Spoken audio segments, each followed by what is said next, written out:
Honorable James, your time ends at 27 minutes past. Thank you.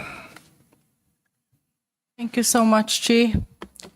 Minister, a lot has been said here today. Many of the technical questions has been covered. I want to say to you and ask you, you know, there's a saying that says, a house divided against itself cannot stand. Do you agree with me? Indeed, I agree. Do you agree with me, as things stands, SAPS cannot stand and serve with the infighting and the division? My last statement, Honorable Member, said this is a sad situation. It is indeed sad, sir. It's a sad situation. And there are two of such houses. It is SAPS and it is that of the governing party, the ruling party of South Africa. What's wrong with it? You came here today and I must say I've been shocked. Do you consider Minister Senzo your comrade or associate? Okay, let me explain a little bit of a thing. Cele is not an ANC. As an organization, is an individual. Mkhunu is an individual. So if Cele and Mkhunu, they don't see eye to eye, if they don't, it's got nothing to do with an ANC when it comes to that one. The question direct, he's my comrade. I'm clear, thank you. I want to ask you, Minister, roughly how many times did you make contact directly with Kat Matlala? You mean talking to him? I think it would be 4 times altogether. 4 times. How many times did he contact you?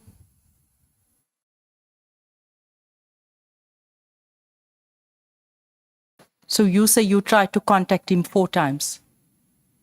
No. You mean personally? Yes. Yes, I met him at the hotel first time. Mm-hmm. We met at the house in Zimbabwe, mm-hmm. And we met at the place in Pretoria. That's physical. That mm-hmm. I've met him. Okay. Help us understand what was so important on the 9th of May, where records reflect that you tried to contact Mr. Matlala close to 10 times from 8 o'clock in the morning until I think past 11 in the evening. I think it was quite serious.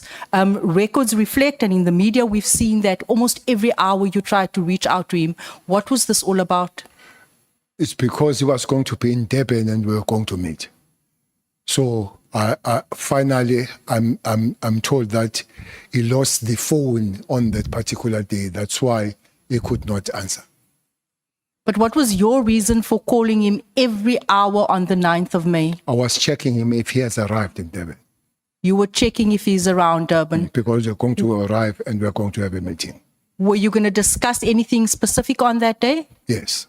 What were you going to discuss? He was going to brief me about the latest discussion on the matters of the project and what was said about me. Further discussing from this the screenshot that was said and about my own arrest.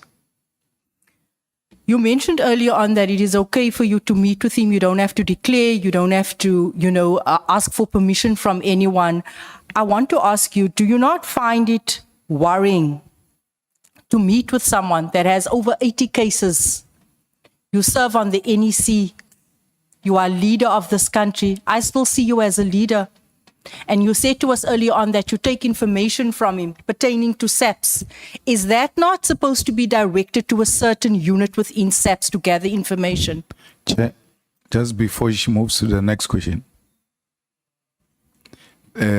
Minister, there is a story that IDEC has been investigating your calls to Matlala, and between March and I can't remember which month, between March and July, you called him more than 250 times. Sure.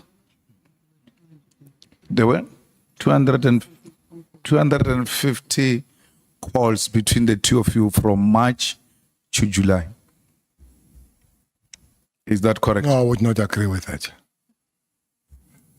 Thanks, Chair. But it's also the story that we have exchanged the messages 100 times. Yeah. And zero. They said I've called many times, but we have exchanged messages 100 times. I don't exchange messages. So I'm a bit distracted. The question is, honorable member, well, I'm not sure about 80. I think that number will have to be checked. I think the cases that has been there are 18. I think so. But myself, I can't guarantee that. Matlala, when I met him, I did not know about these issues and his arrest, honorable member. He was, the information came up and out as we continue, arrested for these things and all. And I have considered that the eyes that I've looked at him then are completely different as looking at him now. But me not declaring yes, I don't declare anymore who do I meet, and I guess I would have declared to sleeping in his house because it's a free piece that the ethics says we must declare those things. Would you do the same things now that you know? No, I'll be more circumspect. Is that the word? I'll be more circumspect that I have that information now. Thank you, Minister. I asked because you were very candid in your responses earlier on, and it was worrying. It was worrying when I heard you say, I took it, I slept there, I met with him, I can do whatever I want, when we look to you still sometimes as a leader. No, I was answering, if it came with that arrogance, surely it came very, very bad. But I was answering on the question of being a minister and being a public representative, that there are things that you can't do, like doing things and not report. Yeah. Not just because I believe it's correct, I can do as I wish. Human beings are not allowed to do as they wish. They've got some limits to whether you're a minister or not. Hence, I come to this statement, honorable member, that says, knowing what I know now, I guess I would behave differently than the time when I didn't know anything. Definitely. Thank you, Minister, because I'd like to believe that our actions are guided by our morals and our principles. And this is why I ask this question. It is concerning the amount of times that you called Kat Matlala, because I tell you, it is around the same time his contract was actually cancelled by Minister Senzo. And this is why I ask. What do you mean by same time? I think it was around about, I stand to be corrected, it was around about May, where Kat's contract was actually cancelled by the minister. So I was just wondering what the reason was for those many calls that you made to him. Was it maybe, and this is just in my opinion, this is just unpacking how things unfolded, was it maybe because you had heard something and you wanted to give him the heads up? I don't know. So this is why I asked you that question.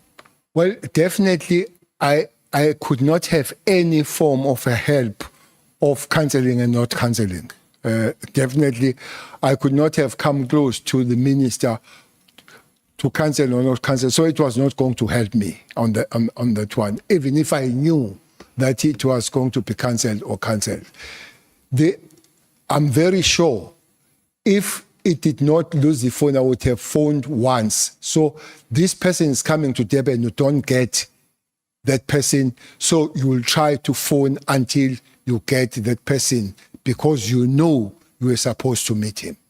So that did not happen. That's a reason, not because it was frantic and something that was burning, especially when it comes to the counseling. That is not for me. I don't come close to counseling and nowhere that I was put in negotiating. And I can assure you, I could not have negotiated that with the minister.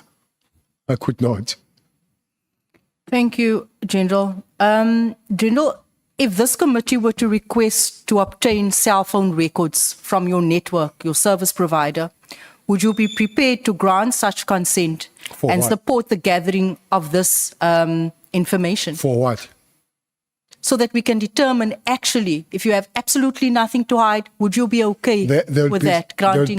Have to be serious conditions of defining the information you want. You can't go to my phone and get any kind of information. If you determine, and there is a methodology to say, this is information we want, 205 for this information, not everything in my phone, that can't happen. But if you say want information about Cat Matlal and all that, I'm fine, or any other. But it can't be blanket coming to my phone and getting anything in my phone. So it's a no.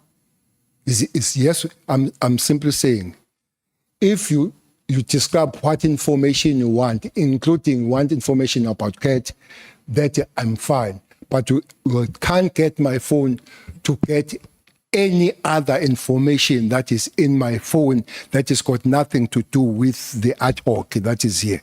It can't be blanket.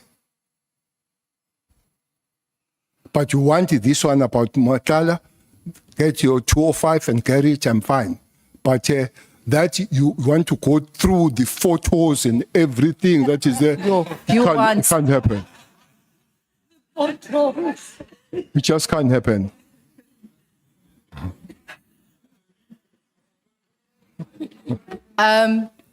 General, you earlier testified that you were aware of rumors, reports suggesting that General Sibia, and you know how I feel about this, that General Sibia runs with drug dealers. To the best of your recollection, where did you first hear these allegations? And do you believe that there's any credibility to them? Because it is concerning, South Africa is burning, and we need to identify these drug cartels and who's linked to them. Well, I agree. It's really concerning. And it's unfortunate that there is so much drugs that are coming in the country. Of late, there are even laboratories. They bring the machines and the raw material to be done in the country. I'm sure you're aware that quite several of them, those laboratories have been busted. It's highly concerning that a person that is given the duty to prevent and protect people is touched around that. I wish that it would be a lie, but I don't have the evidence that is a lie. I don't have an evidence that is true. But for the very fact that people talk about it, it is a highly concerning matter. Sure, General. So you're saying that General Sibia, the second in charge, people are talking about the fact that he's embroiled with drug cartels, and you cannot prove that that is a lie, but that is going around. Did you report this to counterintelligence so that he can be investigated? Who should report to counterintelligence? Yourself, because it has been brought to your attention. It is very serious, sir. When allegations get made like this, we want to delve deeper into it and get to the truth. Where is the counterintelligence? Within SAPS. I don't know counterintelligence. Is counter not part that investigates? It's part of it, but I don't come close to the counterintelligence. It's not my job to speak with intelligence and counterintelligence. My job is to speak to the National Commissioner about the matters.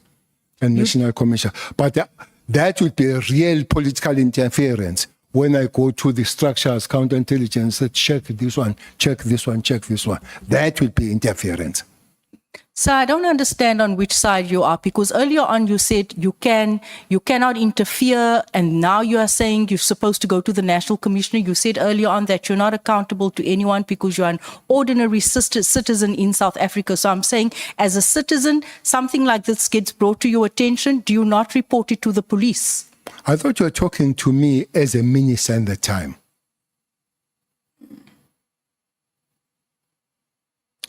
Irrespective. That if I,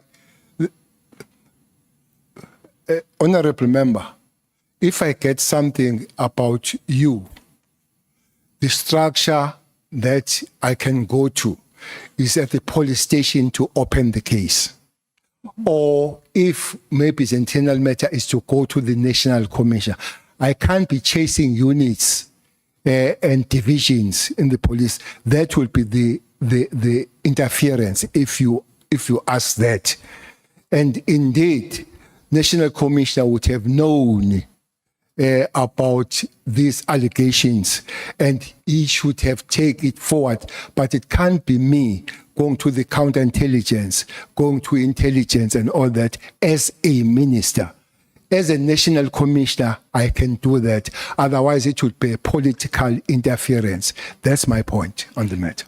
So, sir, you're telling me that the interest of South Africans is based on the title of a person and their jurisdiction. It's based on law. So only certain people are allowed to report and flag possible criminality and criminals operating within SAPS. One thing that we're investigating here is a political interference. I'm telling you that if Cele goes to the counterintelligence and say, check Mrs. Mom Jacobs, that will be political interference. James. Mom James, I know you so much. I don't know why you talk. We have met a long time ago and many times, but for work. So, but I can't go and say intelligence and counterintelligence must look at you. I can't do that. That I would be doing exactly what we're fighting here for.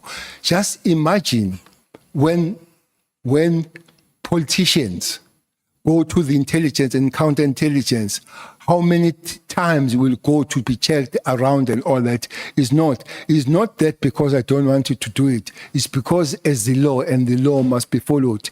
One thing that says is that ministers and politicians can't be investigators, and they can't instruct the law enforcement to do that and that unless they follow the structure. The person that I can go to, two places I can go to, as an ordinary, go and open the case at the local station. Second, as I'm in the organization, go to the National Commissioner to say, National Commissioner, there is such a matter about your members. Can you check on them? So, two things here. General Sibia involved with drug cartels, it goes unreported, he goes uninvestigated. Another thing, General Sibia also allegedly involved in a false affidavit intended to implicate General Khumalo. That also just falls by the wayside and is not reported. That was reported to Khumalo? No, not to Khumalo, to open up an investigation against him, even if it's just Khumalo internal. is a cop. He should have opened the investigation. Cele reported it is not a cop. I can't open any investigation. But I've reported to the cop. I want to ask you, you mentioned something, General, and you said that, you know, with the establishment of these task teams, there was also a task team that was established here in Cape Town where 200 members were deployed and staying at a hotel. And I believe that operation is still functional up until today. 200 members, 800 Rand per night. Can you tell me what was the composition of that team? There were 200 members from different... This one is a police, honorable member. Is ministerial, but set by... commissioner at the time, and I think it was still stolen. So these are police. Maybe let me take it from this way. The national government has put a lot of resources in this province when it comes to policing. So those were the members coming from the different parts of the country to come and work here, try to find the criminality, especially, I think they were initially mentioned mentioned townships. I will remember Delft, I think Hanover Park was part of them, but there would be those townships. So to increase the capacity of fighting the murders that were here and all that. So there will be 200 for 2 months. And then they'll be taken out back to their provinces and bring others. And they'll come with the cars, anything around 50. There will be special forces people, most of them, there will be NIU, but there will be detectives, there will be analysts, there will be intelligence. That will be mixed, but it's not the multidisciplinary in terms of other departments, but multidisciplinary in terms of police themselves. And then happened 2018 until 2019. It started 2018 April, and as Operation Thunder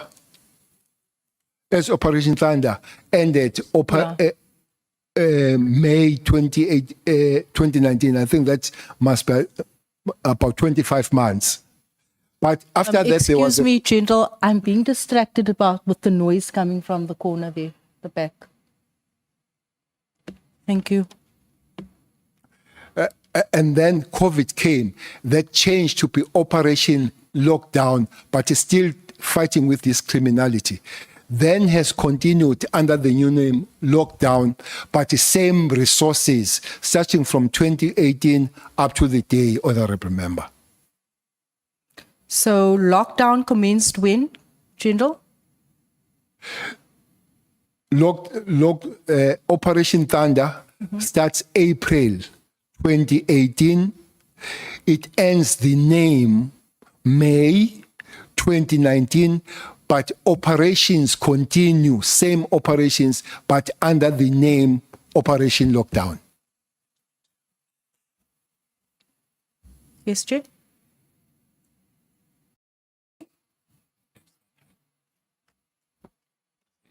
I'm not sure what you're trying to say, Jay. Time.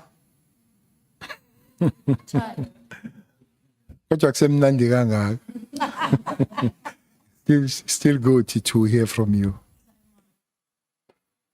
Are you saying time up? The feeling I'm not good with sign language. I'm not finished. Can't you give her more time, please?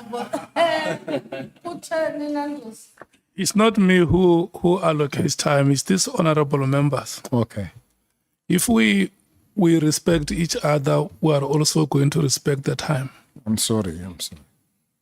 That's how it works, because the chair does not have to move around to members explaining why this one speaks for this amount of time and why I'm speaking for this amount of time. Before the start of questions, the chair makes an announcement that your time starts at this point and will run up to this point.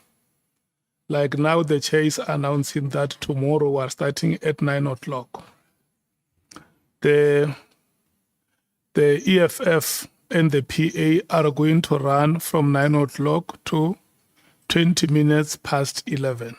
EFF is leaving at 9 tomorrow. And then we take a 10 minutes break. We come back at 11:30. The ANC will then run from 11:30 to 1:30. And then we break for 30 minutes.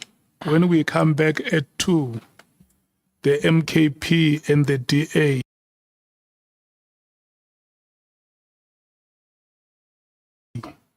will take us to the finishing line at 4 o'clock. Thank you so much, honorable members. We have unfortunately come to the end of today's proceedings.